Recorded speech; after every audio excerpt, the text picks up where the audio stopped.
जय हिंद दोस्तों, Ajay study platform में आपका स्वागत है। दोस्तों, आज हम गौतम बुद्ध और बौद्ध धर्म क्या है इसके संबंध में जानेंगे। जैसा कि हमने पिछले वीडियो में जैन धर्म के बारे में जाना था, हमने ये देखा था कि समाज में बहुत से सारे परिवर्तन देखने को मिला था। समाज में दो तरह के संप्रदाय उभर कर आए। नंबर 1 आस्तिक संप्रदाय, नंबर 2 नास्तिक संप्रदाय। आस्तिक संप्रदाय के लोग ईश्वर और भगवान जैसी मान्यताओं में विश्वास करते थे, परंतु नास्तिक संप्रदाय के लोग ईश्वर में विश्वास नहीं करते थे। नास्तिक संप्रदाय में बौद्ध धर्म एवं जैन धर्म आते थे, जिसमें हम जैन धर्म के बारे में पहले बता चुका हूँ। यदि आप वीडियो को नहीं देखे हैं तो हमारे चैनल पर जाकर वीडियो को देख सकते हैं। और आज हम बौद्ध धर्म के बारे में जानेंगे। 6वीं शताब्दी ईसा पूर्व में समाज में धार्मिक सुधार आंदोलन चल रहा था। धर्म के अंदर बहुत सारे कर्मकांड और आडंबर फैल चुके थे। इसी बीच बौद्ध धर्म का उदय हुआ। दोस्तों, यदि चैनल पर पहली बार आए हैं तो चैनल को सब्सक्राइब करना ना भूलें। यदि आप इस वीडियो के अंत तक देखते हैं तो बौद्ध धर्म को दोबारा कभी नहीं पढ़ना पड़ेगा। तो आइए और वीडियो के अंत तक बने रहिए। इस टॉपिक से 1 या 2 प्रश्न हर एक एग्जाम में पूछ लिया जाता है। तो आइए बौद्ध धर्म क्या है, इसके सिद्धांत, इसके उपदेश आदि के बारे में एक एक करके अध्ययन करते हैं। बात करें गौतम बुद्ध का जीवन परिचय। दोस्तों, पहले हम इनको शॉर्ट में देखेंगे, फिर इनकी विस्तृत जानकारी प्राप्त करेंगे। गौतम बुद्ध के द्वारा ही बौद्ध धर्म की स्थापना की गई थी और जातक कथाओं में गौतम बुद्ध के पूर्व जन्म के संबंध में कथाएं मिलती हैं। गौतम बुद्ध का जन्म 563 ईसा पूर्व, जन्म स्थान लुम्बिनी वन, नेपाल देश।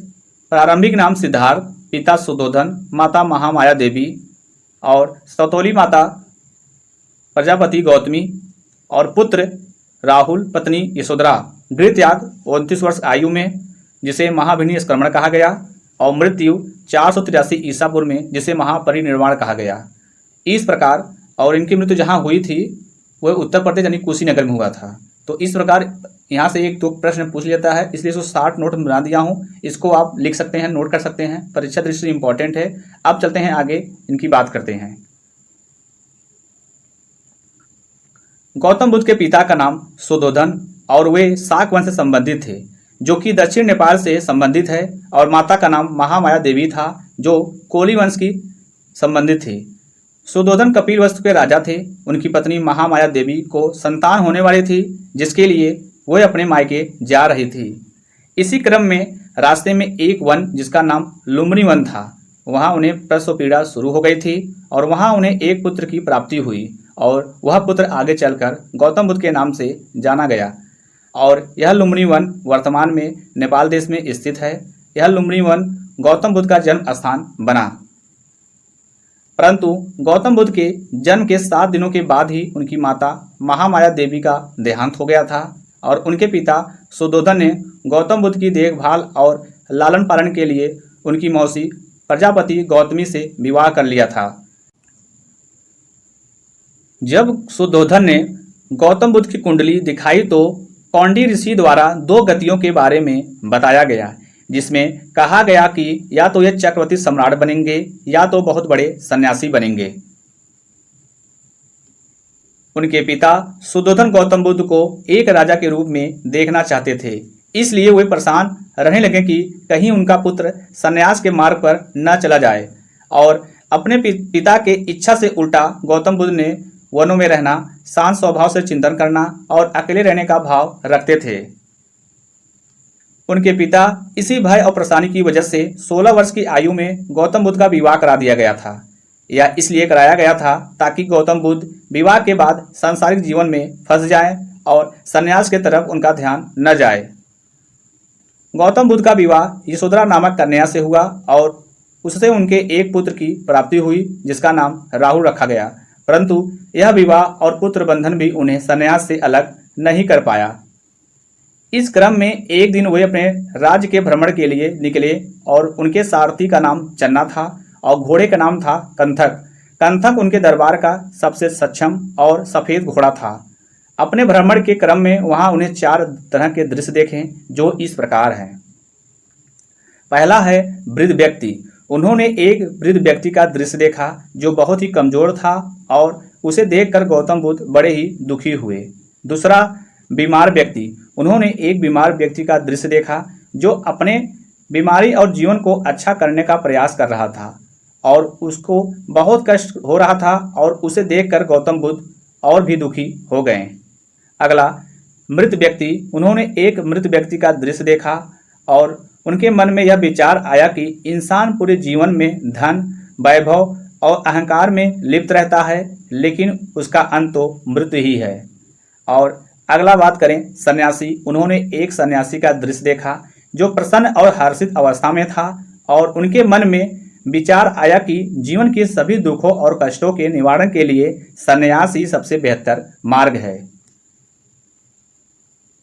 इसके बाद उन्होंने 29 वर्ष की आयु में सन्यास लेने का फैसला लिया और रात के में सभी निद्रा अवस्था के समय अपने गृह त्याग कर सन्यास के लिए निकल गए। इस घटना को महाविनिष्क्रमण कहा जाता है। उनके गृह त्याग के क्रम में इधर उधर ज्ञान की प्राप्ति के लिए घूमने लगे और अलग अलग गुरुओं से भेंट भी की और उनका लक्ष्य ज्ञान की प्राप्ति करना था। इसी क्रम में उन्हें अपने पहले गुरु मिले जिनका नाम अलार कलाम था और उनसे उनकी भेंट वैशाली यानी बिहार में हुई। दोस्तों, परीक्षा दृष्टि से इंपॉर्टेंट है, महात्मा बुद्ध के प्रथम गुरु का नाम क्या था? तो आप बताएंगे अलार कलाम था। अलार कलाम सांख्य दर्शन से संबंधित थे और इनसे गौतम बुद्ध ने शिक्षा प्राप्त की थी। इसके बाद गौतम बुद्ध को उनके दूसरे गुरु मिले जिनका नाम रुद्रक रामपुत्र था। दोस्तों, परीक्षा से ये भी इंपॉर्टेंट है, इनके दूसरे गुरु कौन हैं? तो आप बताएंगे रुद्रक रामपुत्र। और उनसे उनकी भेंट राजगीर यानी बिहार में हुई और इनसे भी बुद्ध ने शिक्षा की प्राप्ति की। परंतु इन सब के बाद गौतम बुद्ध को ज्ञान की प्राप्ति नहीं हो पा रही थी, लेकिन उन्होंने हार नहीं मानी और अपने ज्ञान की प्राप्ति के लिए अभियान जारी रखा और इस क्रम में फिर वे बिहार के बोध गया पहुंचे। बोध गया पहुंचने के बाद उन्होंने निरंजन नदी, जिसे फल्गु नदी भी कहते हैं, उसके किनारे 49 दिनों तक एक पीपल पेड़ के नीचे कठोर तपस्या की। इसके बाद अंत में वैशाख पूर्णिमा के दिन उन्हें ज्ञान की प्राप्ति हुई। दोस्तों, परीक्षा दृष्टि से इंपॉर्टेंट है, यानी बुद्ध को ज्ञान किस दिन प्राप्त हुआ? तो इसका राइट आंसर होगा वैशाख पूर्णिमा के दिन। इसके अलावा गौतम बुद्ध का जन्म, मृत्यु, ज्ञान की प्राप्ति वैशाख पूर्णिमा के दिन हुई थी, इसलिए इसे बुद्ध पूर्णिमा के नाम से भी जाना जाता है। जिस समय बुद्ध को ज्ञान की प्राप्ति हुई तब उनकी आयु 35 वर्ष थी, अर्थात उनके गृह त्याग करने के 6 वर्ष के बाद उन्हें ज्ञान की प्राप्ति हुई थी। परीक्षा दृष्टि से इंपॉर्टेंट है। आगे चलते हैं। बुद्ध की इस ज्ञान की प्राप्ति को बुद्धत्व कहा गया, अर्थात ज्ञान की प्राप्ति और बुद्धत्व 3 प्रकार के होते हैं, जो इस प्रकार हैं: सम्यक संबंध, प्रत्येक बुद्ध और साबक बुद्ध। इसके बाद उन्हें तथागत और बुद्ध जैसे नामों से जाने लगा था, जिसमें बुद्ध का अर्थ है बुद्धत्व को प्राप्त करने वाला और तथागत का अर्थ है सत्य है ज्ञान इसका। इसके साथ साथ उन्हें शाक्य मुनि और एशिया के प्रकाश यानी लाइट ऑफ एशिया जैसे नामों से संबोधित किया जाता है।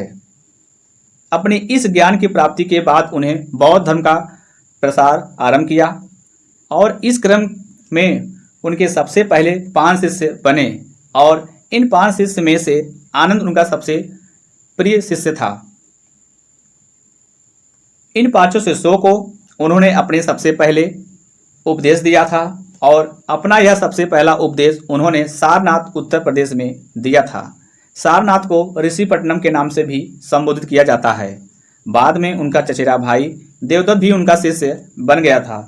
गौतम बुद्ध ने अपने प्रवचनों और उपदेशों के माध्यम से बौद्ध धर्म का प्रसार और समाज को जागृत करने का प्रयास किया था।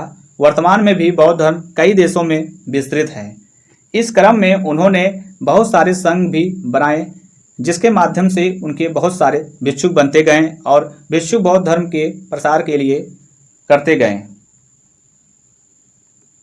इन सब प्रयासों की वजह से लोग इनसे जुड़ते चले गए और धीरे धीरे बौद्ध धर्म का लगभग पूर्व उत्तर भारत में फैल गया था।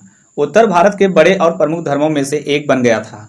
बौद्ध धर्म के प्रसार के क्रम में बहुत सारे संघ, मठ, विहार बनाए गए, जहां पर बौद्ध धर्म को मानने वाले उनके अनुयायी रहा करते थे, परंतु तब उनमें सिर्फ पुरुष ही रहा करते थे। बाद में बुद्ध के प्रिय शिष्य आनंद के आग्रह के बाद उनके द्वारा इन जगहों पर महिलाओं को भी अनुमति दी गई।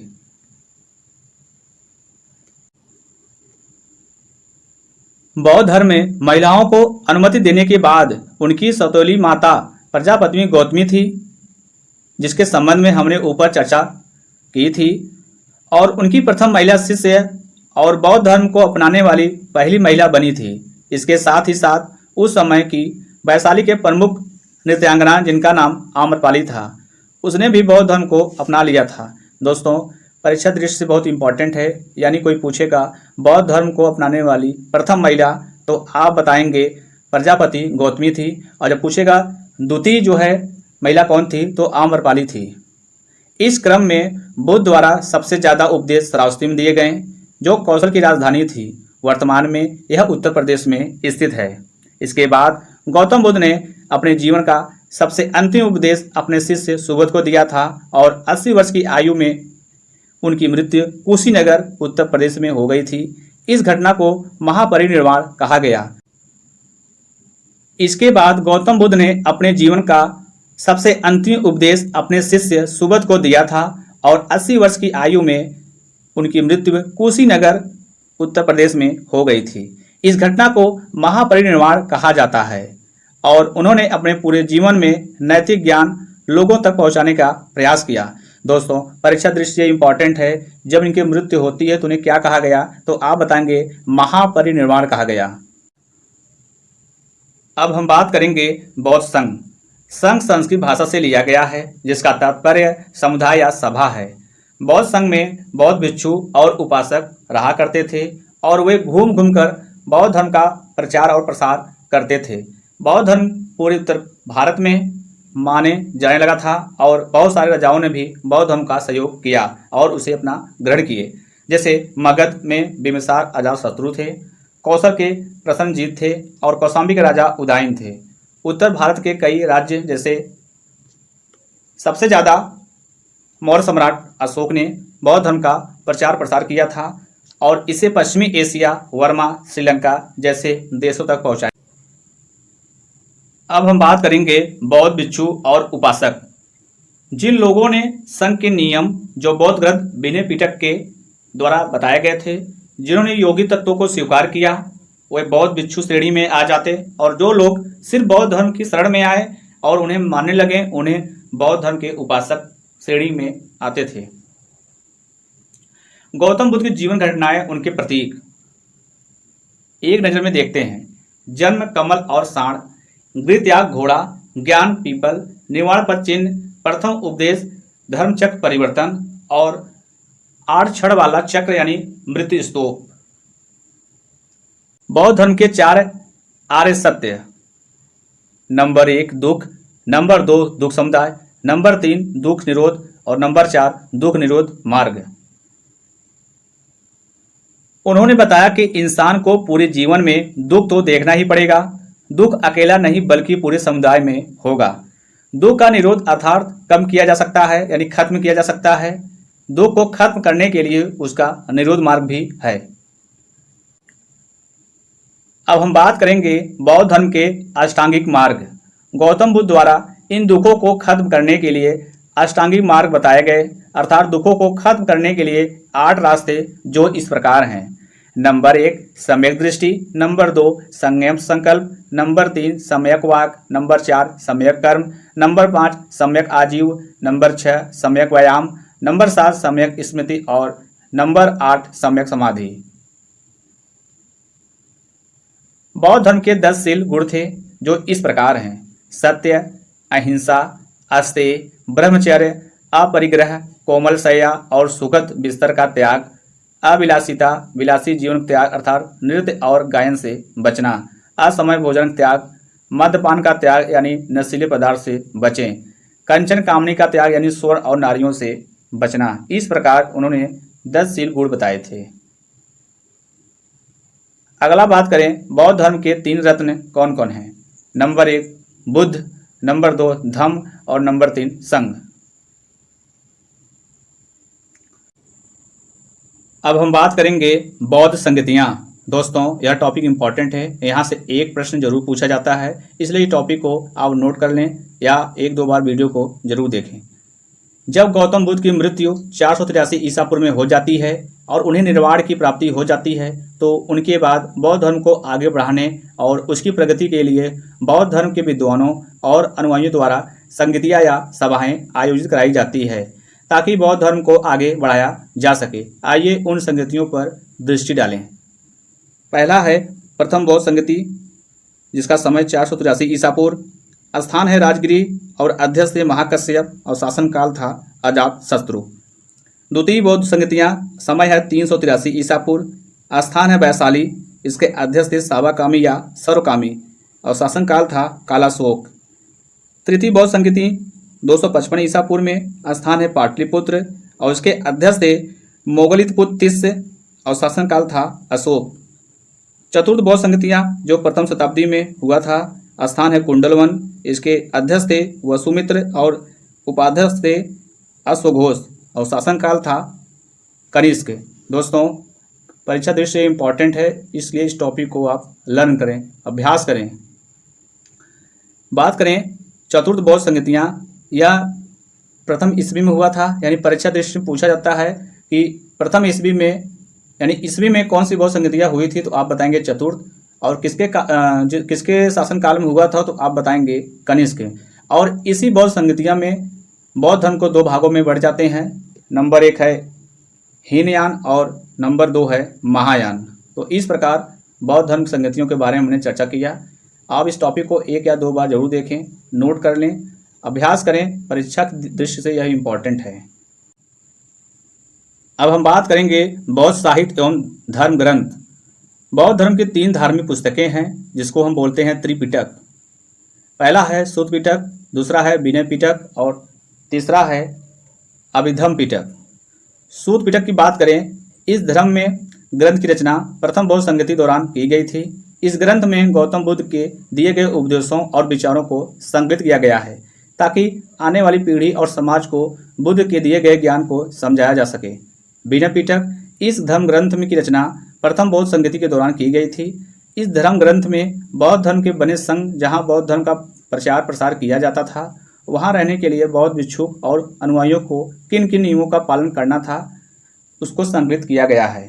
बात करें अभिधम्म पिटक में, इस धर्म ग्रंथ की रचना तृतीय बौद्ध संगति के दौरान की गई थी।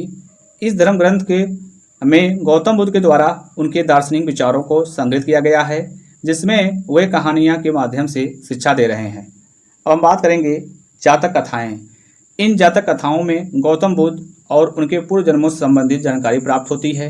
इन जातक कथाओं में बताया गया है कि अपने पिछले जन्मों में गौतम बुद्ध कैसे थे और कैसे दिखते थे।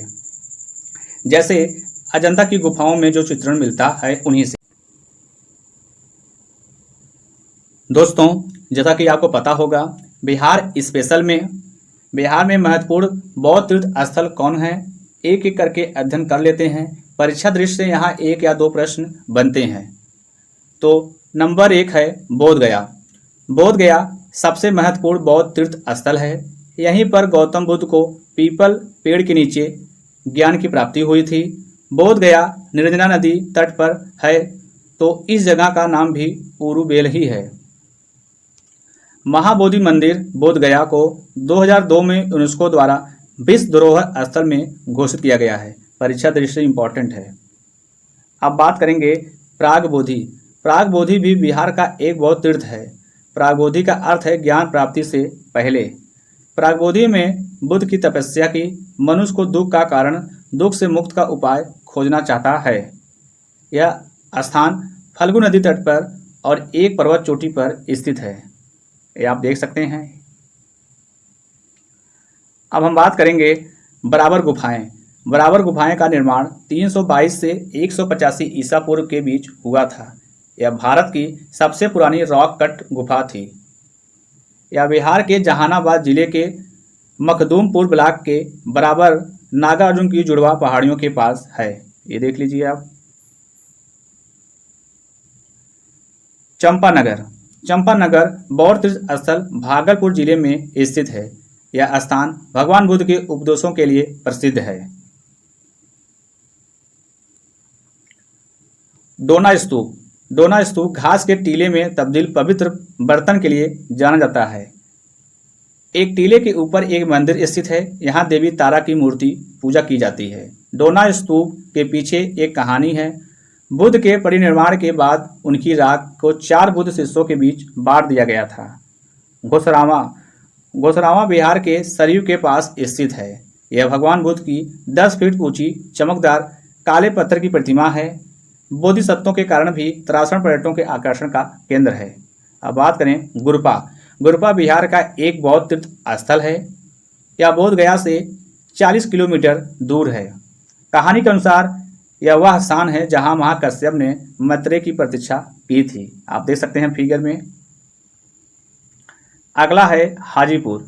हाजीपुर बौद्ध स्थल पटना के पास स्थित है। इस स्थान को पहले उक्का काला के नाम से भी जाना जाता था।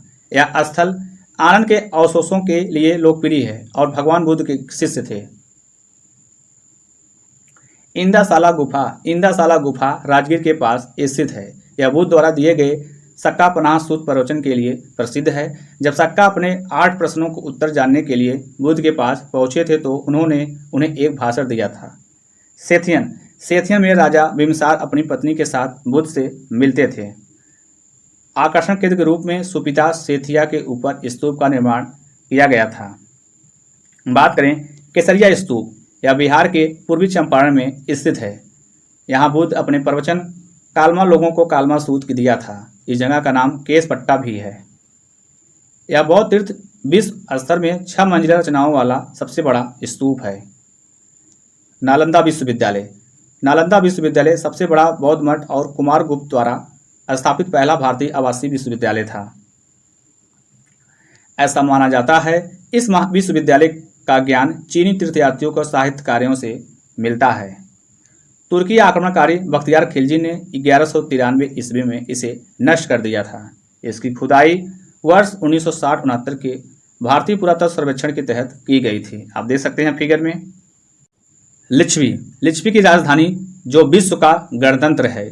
गौतम बुद्ध ने अपना अंतिम उपदेश यहीं दिया था। उन्होंने वैशाली में अपने संभावित महापरिनिर्वाण की घोषणा की थी। द्वितीय बौद्ध संगति यहीं आयोजित की गई थी। बात करें राजगीर। राजगीर एक महत्वपूर्ण बौद्ध तीर्थ स्थल है। राजगीर का अर्थ है राजाओं का निवास। मगध साम्राज्य की पहली प्राचीन राजधानी थी। शांति स्तूप, गुदकट्टा पहाड़ी प्राचीन खंडहर और सप्तपर्णी पर्यटन स्थल है। प्रथम बौद्ध संगति यहीं आयोजित की गई थी और बुद्ध की शिक्षा सूत्र और बौद्ध धर्म का अनुशासन नियमों का संरक्षित करने का निर्णय यहीं लिया गया था। राजा बिम्बिसार और अजातशत्रु इस शहर से जुड़े थे।